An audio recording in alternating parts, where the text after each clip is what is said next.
She sits perfectly still, and he sees movement everywhere. The woman at the cafe table never looks up from her book, yet every breath she takes rewrites his entire day.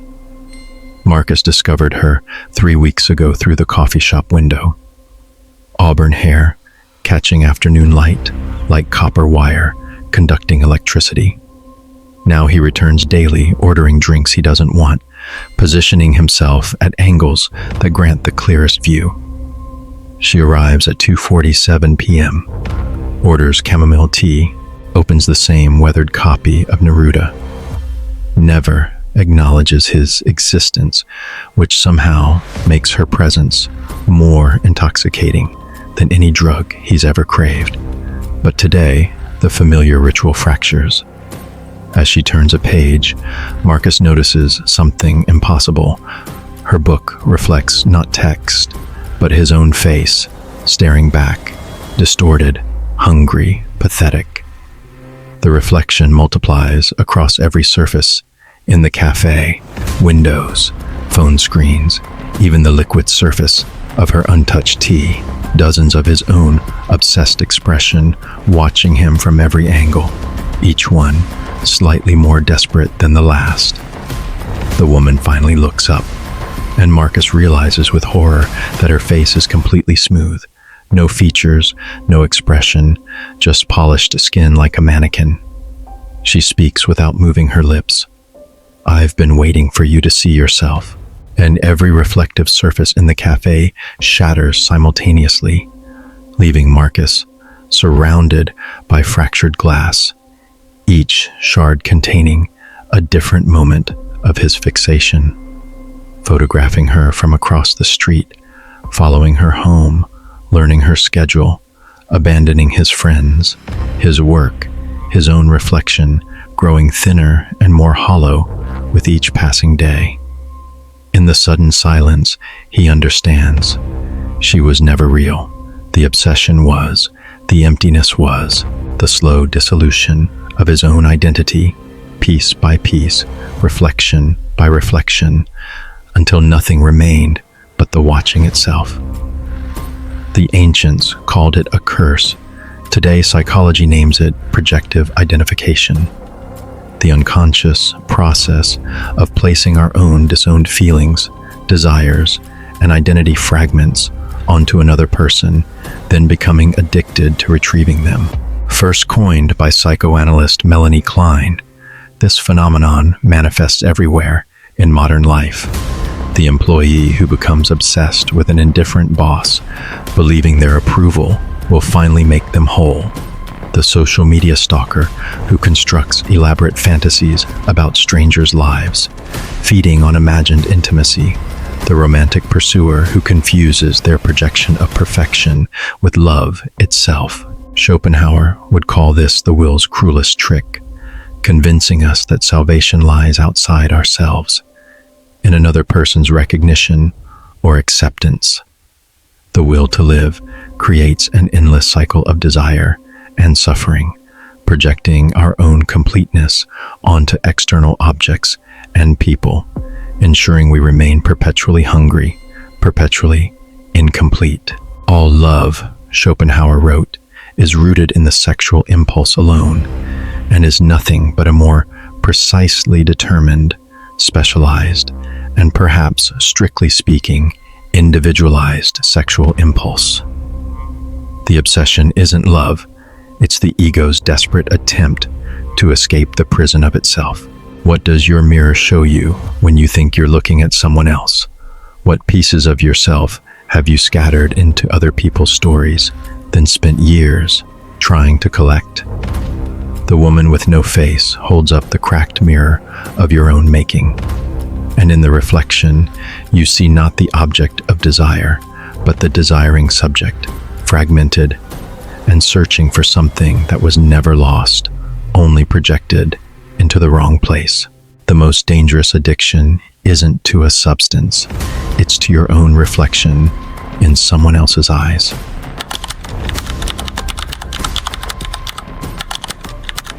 He maps territories that don't exist, marking boundaries around women who were never there.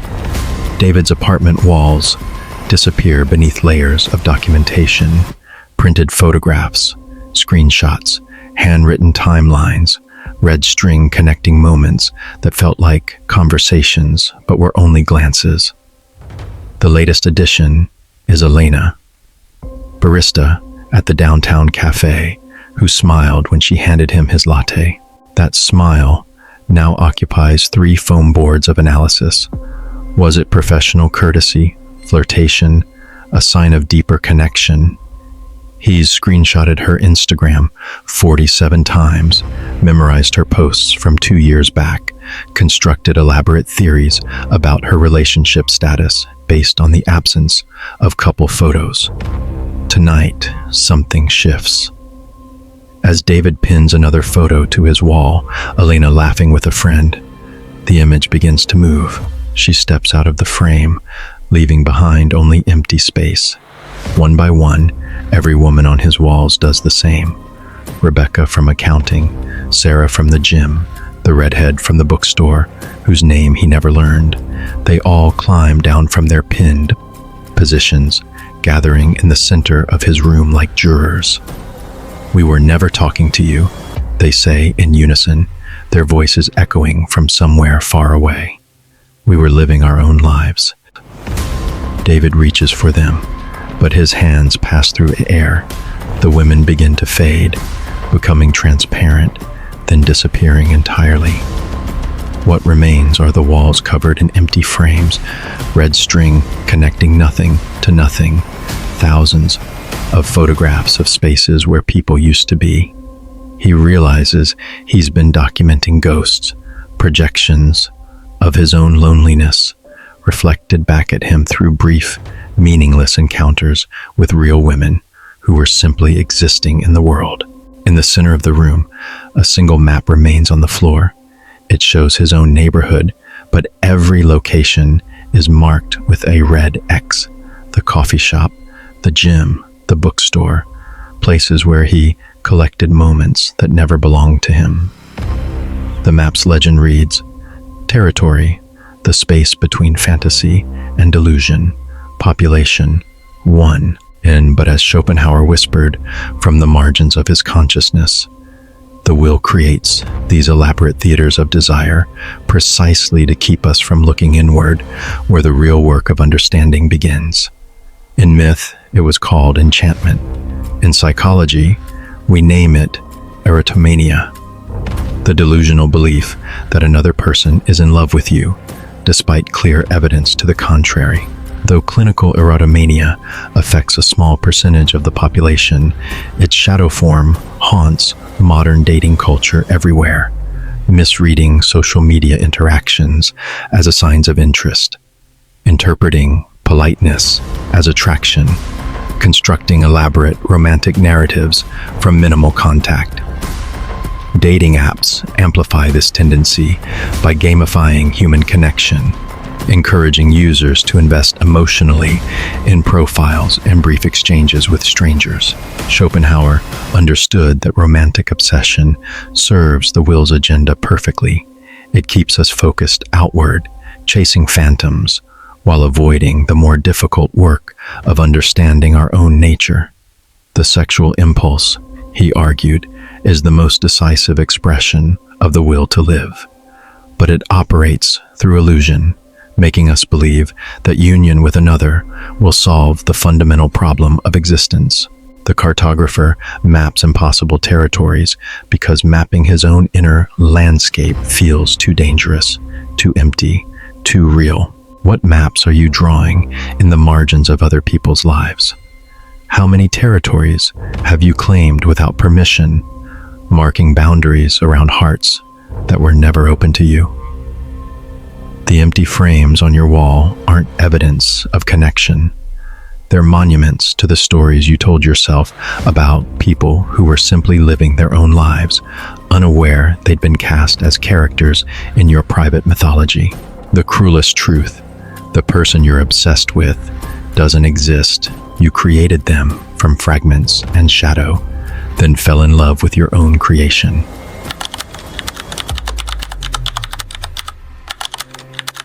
He He hoards moments that were never meant to be kept, building monuments to interactions that lasted seconds. Thomas treats his phone like a reliquary, screenshotting every text exchange, every social media interaction, every digital trace of contact with women who occupy his thoughts. The latest obsession is Maria from his graduate program. Their 47-minute study session 2 weeks ago now exists in his mind as a crystallized, perfect moment, analyzed and reanalyzed until it's worn smooth like a worry stone. He's replayed their conversation about Kafka's Metamorphosis so many times that he can recite it verbatim, extracting meaning from every pause, every laugh, every moment she looked at him instead of her notes. Tonight, as Thomas scrolls through their brief text exchange for the 100th time, something unprecedented happens. The messages begin to expand, filling in the spaces between words. New text appears, the thoughts Maria was actually having. "Why is he staring at me?" appears between her polite responses. "This is awkward," materializes after her comment about the weather. "I hope he doesn't think this is a date," spreads across the screen where he remembered connection. But the revelations don't stop there. Thomas watches in horror as the phone reveals every woman's actual thoughts during moments he'd preserved as meaningful. Jessica, from his office thinking about her grocery list while he talked about his weekend plans. Sarah, from the coffee shop calculating her tip while he lingered, hoping to extend their transaction into something more. The barista who smiled because customer service required it, not because she recognized his soul. The screen flickers, and suddenly, Thomas can see inside his own mind during these encounters. His desperate cataloging of details, his construction of narratives from nothing, his transformation of ordinary human politeness into evidence of cosmic connection. He watches himself become a stranger, someone who collects moments that belong to other people and hoards them like treasure, building an entire identity around interactions that meant nothing to everyone else involved. The phone's screen goes black, reflecting only his face, gaunt, hollow-eyed, surrounded by the digital debris of imaginary relationships. In the reflection, he sees what he's become. A curator of experiences that were never his, a keeper of conversations that ended the moment they began. As Schopenhauer understood, the will operates through repetition and memory, convincing us to revisit and re-experience moments of desire, transforming brief encounters into endless loops of suffering and longing. The ancients called it haunting. Modern psychology identifies it as rumination, the compulsive, repetitive focus on symptoms, causes, and consequences of distress, while clinical rumination often centers on depression or anxiety. Its romantic variant involves obsessive replay of interactions, overanalyzing conversations, and extracting significance from minimal social contact. This pattern explodes across social media platforms, where every digital interaction can be screenshot, analyzed, and misinterpreted. Dating apps encourage this behavior by quantifying human connection. Likes, matches, response times become data points in elaborate theories about reciprocal interest. Schopenhauer would recognize this as the will's sophisticated torture device. It allows us to experience desire repeatedly without satisfaction, creating the illusion of progress while ensuring perpetual dissatisfaction. The will uses memory, he might say, to make prisoners of moments that should have died natural deaths. The collector preserves what was never meant to last, transforming fleeting courtesy into permanent obsession, building a museum of misunderstanding where every exhibit whispers lies about connection and meaning. What conversations are you replaying that ended before they began? How many interactions have you preserved in the formaldehyde of fantasy, analyzing them until the original moment disappears beneath layers of interpretation? The screen that reflects your face doesn't show connection.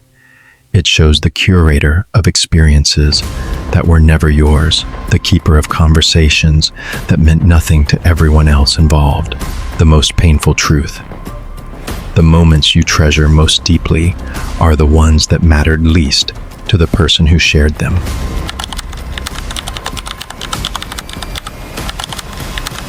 He builds clockwork universes where every second serves his obsession, engineering coincidences that feel like fate.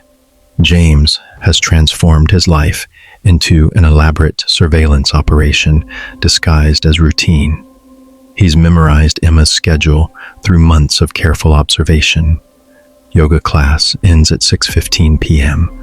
Grocery shopping on Thursdays between 7:30 and 8:45 p.m. Weekend coffee at the corner cafe between 10:30 and 11:00 a.m. His own day now orbit around these coordinates, each accidental encounter requiring precise timing and careful staging. He's calculated walking speeds, traffic patterns, even weather probabilities, all to create the illusion of serendipity.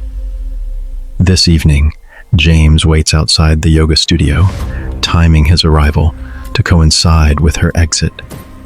But as he approaches the building, he notices something impossible. Multiple versions of himself, already positioned at strategic points. There's James from Tuesday, hiding behind the newspaper stand. James from last week, pretending to check his phone by the crosswalk. James from 3 days ago, lingering near the coffee cart. Dozens of versions of himself, accumulated from weeks of orchestrated encounters, all waiting for the same woman who has no idea she's the center of this elaborate performance. The yoga studio doors open, and Emma emerges, but she walks right through each version of James, as if they're made of smoke. She can't see them, has never seen them. Every carefully engineered coincidence has been a one-person play performed for an audience that never knew it was watching. The remaining version of James, the one from right now, follows her down the street, but realizes his footsteps make no sound. He's become a ghost, haunting someone else's life, invisible even to himself. His reflection has vanished from store windows, his shadow disappeared from the pavement. All that's left is the watching, the calculating, the endless engineering of moments that exist only in his mind. Above him, a clock tower begins striking midnight, but the hands move backward, unwinding all the time he's spent constructing these elaborate intersections. With each chime, another version of himself dissolves until he's left standing alone on an empty street, understanding finally that he's been engineering encounters with someone who was never really there, only the projection of his need to control, to predict, to transform randomness into meaning through the sheer force of obsessive planning. Emma continues walking, unaware that she's left a graveyard of ghostly encounters in her wake, each one a monument to time that could have been spent learning to exist in his own life, instead of haunting the margins of hers. The clockwork stops, and in the silence, Schopenhauer's voice echoes from the empty street. We suffer not because we cannot have what we want, but because wanting itself is the prison we build one careful second at a time. In folklore, they called it fate. Psychology names it hypervigilance, the elevated state of sensory sensitivity and attention to environmental threats or opportunities.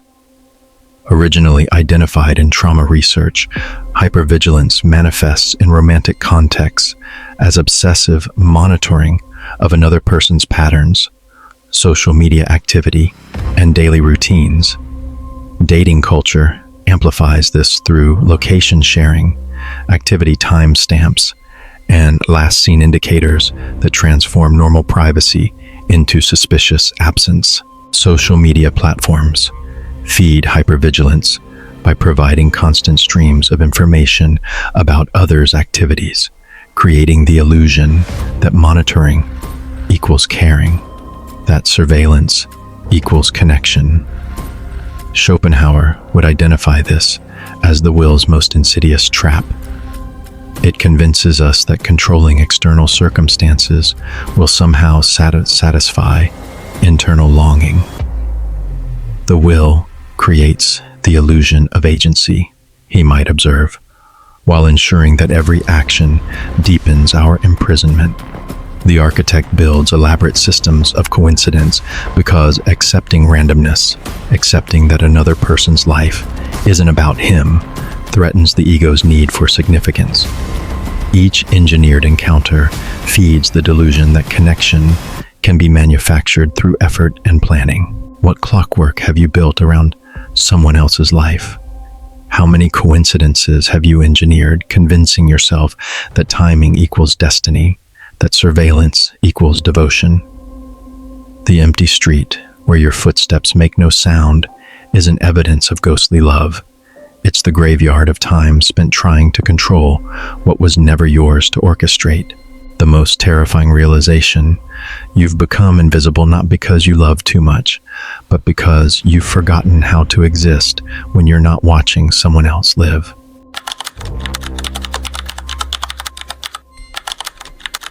He worships at shrines built for goddesses who never asked to be divine, offering prayers to women who are trying to be human. Michael's devotion operates like a religion with a congregation of one. He's elevated Sophia, a co-worker who borrowed his pen 6 months ago, into something approaching sainthood.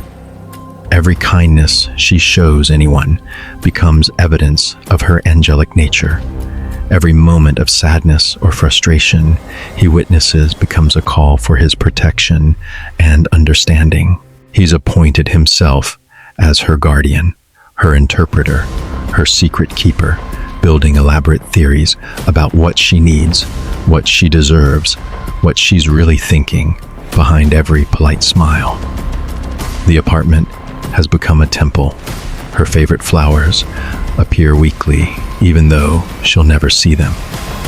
He's learned her preferences from overheard conversations, memorized her coffee order, her lunch preferences, her complaints about the weather. Books she mentioned loving line his shelves. Movies she enjoyed queue up on his streaming service. He's become a curator of someone else's tastes, a scholar of preferences that were never shared with him. Tonight, as Michael arranges fresh lilacs, her favorite mentioned once, in passing, the flowers begin to wither the moment he touches them. The books on his shelves crumble to dust. Every artifact of his devotion decays instantly, leaving behind only empty spaces and the smell of something dying. A voice echoes from the walls. Sophia's voice, but distorted, exhausted. I never asked you to carry me. I never asked you to fix me. I never asked you to love the version of me that exists only in your head. The apartment transforms. Michael sees it now as it really is, not a temple, but a tomb. He's been burying the real Sophia under layers of idealization, suffocating her humanity beneath his need to worship something perfect. Every act of devotion has been an act of erasure, replacing a complex, flawed, real person with a goddess who can never exist, never satisfy, never descend from the pedestal he's built without destroying the entire structure of his identity. The walls dissolve, and Michael finds himself in Sophia's actual apartment, sparse, lived in, human. She sits at her kitchen table, unaware of his presence, scrolling through her phone, eating leftover Chinese food, looking tired and ordinary, and beautifully, impossibly real. Not a goddess, not a project, not a salvation, just a person living her life, carrying her own wounds, fighting her own battles, completely unaware that someone has been trying to save her from a distance. He watches her laugh at something on her screen, a genuine laugh, unrehearsed, unpracticed, nothing like the careful smile she offers at work. The sound breaks something in his chest. She's not the woman he's been worshiping. She's better. She's real, and she's completely unreachable.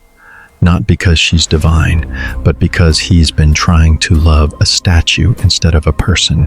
As the vision fades, Michael returns to his empty apartment, understanding finally that his devotion has been a form of violence, the systematic destruction of someone's humanity in service of his own need to feel useful, needed, heroic.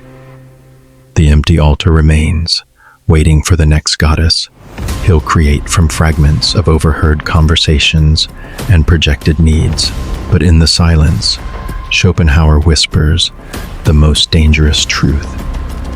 The will doesn't want him to love real people, because real love requires the death of the ego, the end of the story where he is the hero saving someone who was never in danger. The ancients called it devotion.